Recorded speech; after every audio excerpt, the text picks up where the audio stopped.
लड़कियों से 4 बातें हंस के क्या कर लो, वो समझते हैं हम पे लाइन मार रहा है। Oh hello, be in your limit. अरे दीदी तेरी मम्मी की जय, क्या चीज बनाए दूध पे। 4 लोगों के सामने चिल्लाकर अपने चर्चा नहीं करवाते। गलत नहीं है तो घर हो या बाहर सर नहीं झुकाते। जबान से जान नहीं दिखाते, हाथ का उपयोग करते हैं। हम गालियों की जगह पर सीधा थप्पड़ का प्रयोग करते हैं। अगर तुम मिल जाओ, जमाना छोड़ देंगे मगर माँ बाप को नहीं छोड़ सकते हम।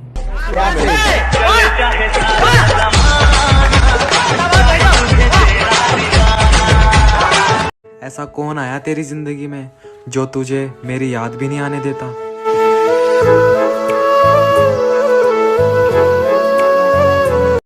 और वो पागल लड़का बर्बाद हो गया सिर्फ इस खुशफहमी में कि वो उससे प्यार करती थी।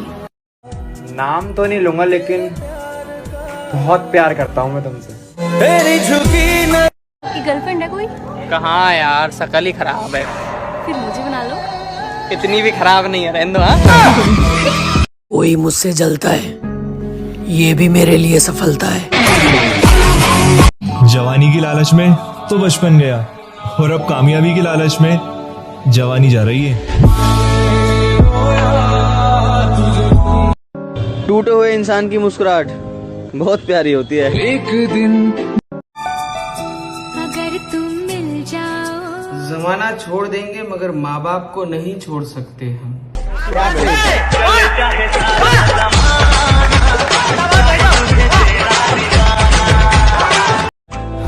कभी मिलो तो सही, तुम्हारे मुंह पे मारेंगे वो सारे ख्वाब जो तुमने हमें दिखाए थे। कौन हो तुम? हम भी वो हैं जो कभी किसी के पीछे नहीं खड़े होते, जहाँ खड़े हो जाते हैं लाइन वहीं से। की गर्लफ्रेंड है कोई? कहाँ यार, शकल ही खराब है। फिर मुझे बना लो। इतनी भी खराब नहीं है, रहने दो। हाँ? कोई मुझसे जलता है, ये भी मेरे लिए सफलता है।